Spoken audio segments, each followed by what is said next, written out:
Hi, we're 21 Pilots, and you're with On the Move. Wish we could turn back time to the good old days when the mama sang us to sleep, but now we're stressed out.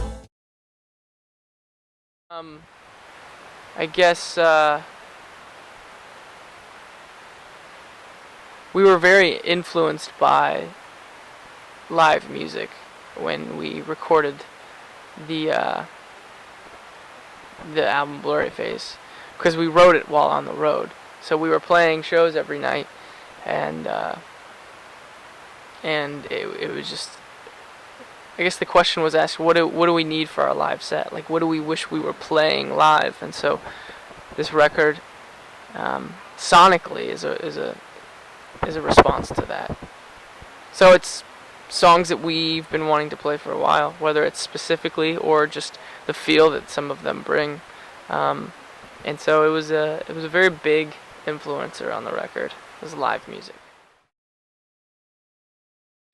Blurryface is he's a guy that represents everything I'm insecure about, and it helped to give him a name, a face, to address him and try to understand him and ultimately defeat him. So as much as I wouldn't say that it's a concept record, it definitely has a common thread running through each song of trying to overcome this thing. Yeah, everything that we write is about a personal experience. Right. Yeah, it's so the band is just the two of us. I play the drums, he plays the piano, some ukulele, and a little bit of synth, a little bit of bass. I play the trumpet in a song.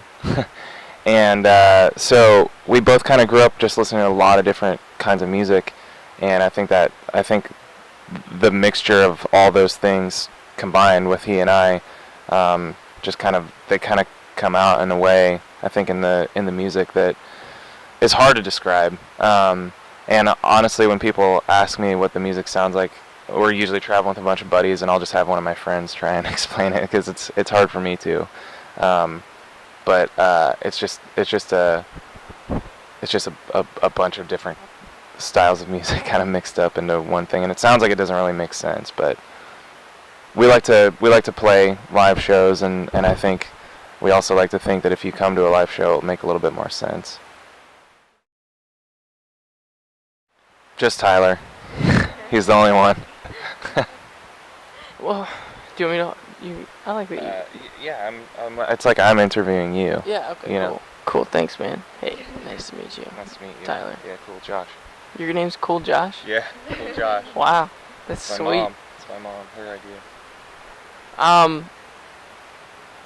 Cool Josh. That's so good. You should do that now.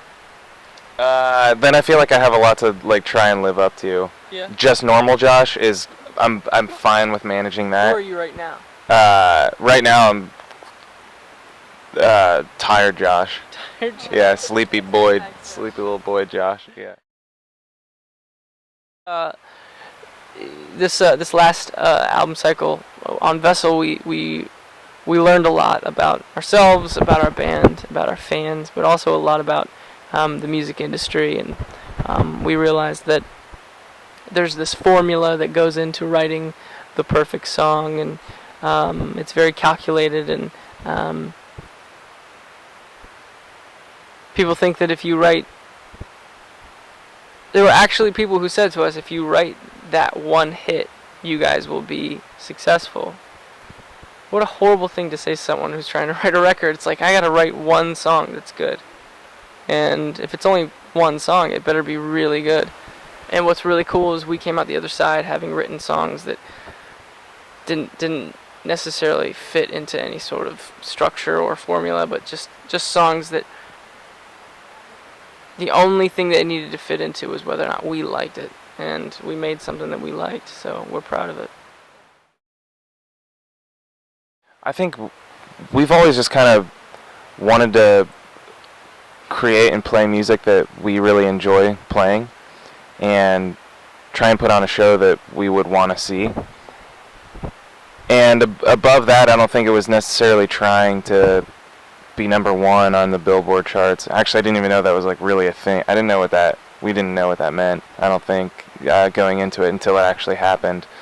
But that, I think our goal has always been, hey, let's just do this, and in the sense that we always say that we kind of just, when we start, we kind of just sort of like put our heads underground and kind of like dug this like tunnel, try to just move forward, and every once in a while kind of like poke our head out and look around and see like how far we've dug.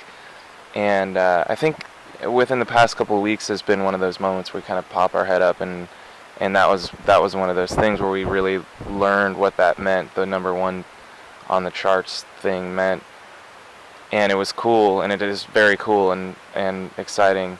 And now I think it's time to pop back under and keep digging forward. But yeah, it's been a really cool thing to realize that people are gravitating toward buying an album, because people don't. It's kind of uncommon for people to do now, especially with how easy it is to buy a single on iTunes or stream a single on Spotify or something like that. So it's cool to us that people are buying the album. Tyler will for sure be there, so you can definitely expect to see him. Yes. I will for sure be there as well. So, so yeah, you can expect us to be there definitely in November at the Paris show, and you can expect a drum set and a piano, and you can expect to hear songs that we wrote, and maybe even maybe one that we didn't write. I guess that was a reference to the fact that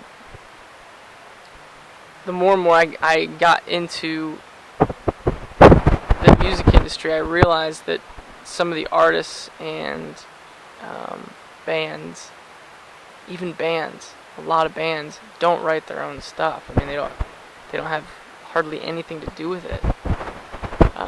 It's kind of a song that's created in a lab or a factory somewhere that someone writes the track to it, and then someone else writes the lyrics, and then someone else puts it all together, and then the band sings on it. And you can kind of tell which songs those are. I just feel like people can smell it when it happens that way, and I guess that was a reference to just like, we believe music should be so transparent and so honest, but at the same time there's such dishonesty in who's taking credit for what, that I guess it was just a warning. Look out for those types of songs. Yeah, I guess, I've always wondered, will I, have writer's block or have nothing else to say or just be out of ideas. But what's great is that we've set ourselves up to not have to write a certain type of music. We've, from the very beginning, have expressed, our freedom in doing, any style of music that we really wanted to do at the moment. So I think it'll be tougher for us to just run out of ideas. And I'm pretty sure I'm never going to run out of things to say. I think Josh could attest to that because I talk all the time.